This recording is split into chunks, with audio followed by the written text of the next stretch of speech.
பேய்களை விரட்ட ஒரு வித்தியாச பூஜை. காளியை இறக்கி சோலையை முடைக்கும் வினோதம். சாமி ஆடுறது ஒரு அமானுஷ்ய உணர்வோடு சம்பந்தப்பட்டது. நம்மை காக்கிற கடவுள் நம்ம கூட இருக்குது அப்படிங்கிற அதீத உணர்வால தான் பலருக்கும் சாமி வருது. தன்னை மறந்த நிலையில் அதீத உணர்வோடு செயல்படும் போது அது அமானுஷ்யமா மாறுது. தனக்கே இது எப்படி நடந்ததுன்னு தெரியாத ஆச்சரியம் தான் ஒரு இறை ரகசியம்.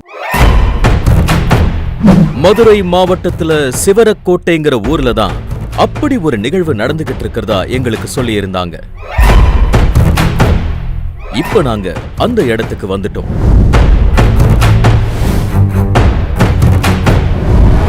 கோயில்ல இருக்கிற போர்டை தவிர இங்க வேற பெரிய கட்டிடம் இல்லாததை பார்த்து ஷாக் ஆயிட்டோம்.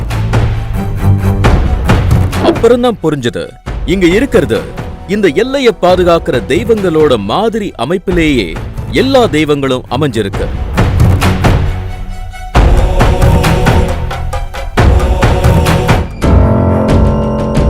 பூசாரி குடத்துல இருந்த மஞ்சள் நீரை அந்த கல் மீது ஊத்தினாரு. அந்த கல்லுக்கு பின்னாடி கையில வேப்பளைய வச்சுக்கிட்டு ஒரு சிறுமி நின்னுகிட்டு இருந்தாங்க. அந்த சிறுமியோட கால்கள்ல சந்தனம் குங்குமம் தடவி நெற்றியிலும் வச்சு விட்டாரு பூசாரி. அங்க அம்மனுக்கு பூஜை செய்ததும் பூசாரி நாங்க எதிர்பாராத ஒரு காரியத்தை செஞ்சாரு. இந்த சிறுமி முன்னாடி மண்டியிட்ட மாதிரி உட்கார்ந்து தீப தட்டை எடுத்து நீட்ட அந்த சிறுமியும் அவருக்கு விபூதி பூசி விட்டாங்க. பூசாரி இப்ப பூஜையில வச்சிருந்த கலசத்தை எடுத்து அந்த சிறுமி தலையில வைக்க அந்த சிறுமிக்கு துணையா இன்னொரு பெண்ணும் சேர்ந்து கொள்ள அவங்க நடக்க ஆரம்பிச்சாங்க.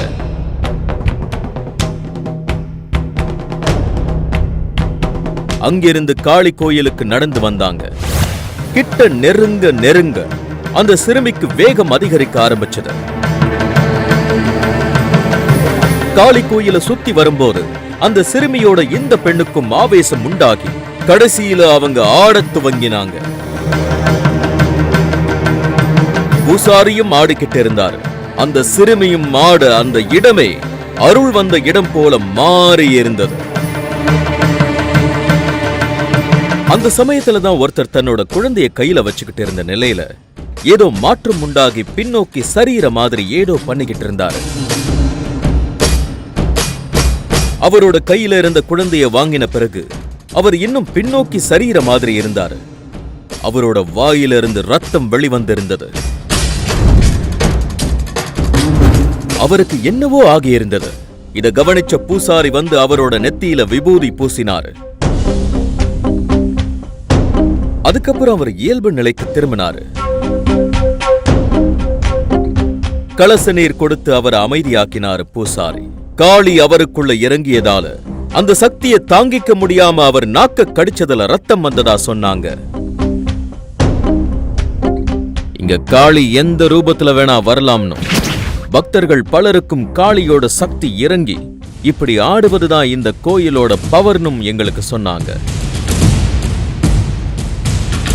நாங்க பூசாரி கிட்ட பேசினோம்.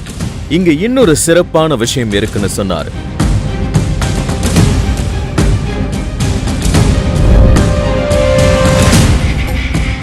வித்தியாசமான கோவில்ல சில ஆச்சரிய நிகழ்வுகள் நடக்கிறத பார்த்துட்டு இருக்கோம். சாதாரணமா இருந்த ஒரு இடம் கொஞ்சம் கொஞ்சமா மாறி அதிர்ச்சியான நிகழ்வுகள் அரங்கேறிச்சு. ஒரு மனிதருக்கு தீய சக்தி உள்ள புகுந்தா அதை வெளியே அனுப்புற முறை ரொம்பவே பயமுறுத்துது. இரவு வெகு நேரமான சமயத்துல இங்க ஒருத்தரை 2 நபர்கள் பிடிச்சு இழுத்துக்கிட்டு வந்தாங்க.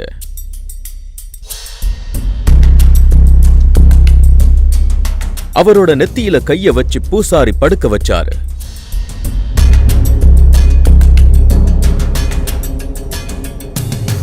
அவருக்குள்ள ஏதோ ஒரு கெட்ட சக்தி புகுந்து இருக்கிறதா பூசாரி எங்களுக்கு சொன்னாரு. இப்ப பூசாரி அவரை சுத்தி 4 முனையிலையும் குச்சிகளை அடுக்கி நூல் கட்டி ஏதோ கட்டு போட்டாரு. 4 மூலைகள்லையும் எலுமிச்சப் பழங்களை அறுத்து குங்குமம் தடவி வைக்கப்பட்டது. அந்த ஆசாமி அசைவே இல்லாம கிடந்தார். பிறகு அந்த கட்டுக்கு முன்னாடி உட்கார்ந்து மயங்கி கிடக்கிற மனிதரோட கைக்கு அடியில ஒரு எலுமிச்சப் பழம் வச்சு அதை சுத்தி விபூதி கோடு போட்டாரு. அது சூலமா மாறியது. அந்த வெள்ளை சூலம் அந்த மனிதனோட கையில குத்தி இருக்கிற மாதிரி ஒரு பாவனையில இருந்தது. அந்த சூலத்து மேல கற்பூரம் ஏத்தி எரிய விட்டவாறு அங்கிருந்த பூக்களையும் விபூதிகளையும் எடுத்து அந்த மனிதர் மேல போட்டு காளி தேவிய அழைச்சுக்கிட்டு இருந்தாரு.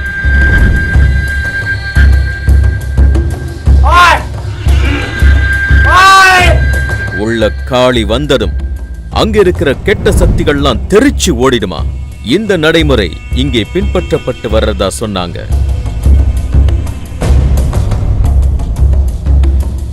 கடைசியா அவர் அந்த மந்திரங்களை சொல்லி கலச நீரை கொண்டு வந்து அந்த மனிதர் முகத்துல தெளிச்சாரு.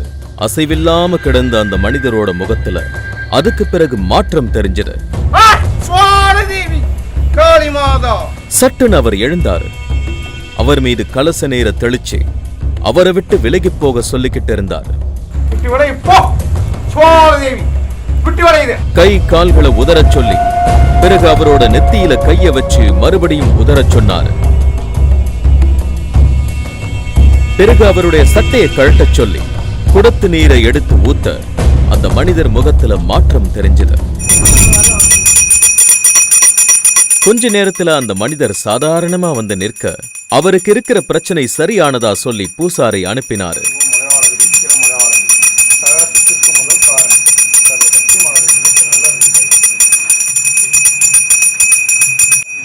ஒரு 40 நாளைக்கு கவிச்சி எதுவும் சாப்பிடக்கூடாது.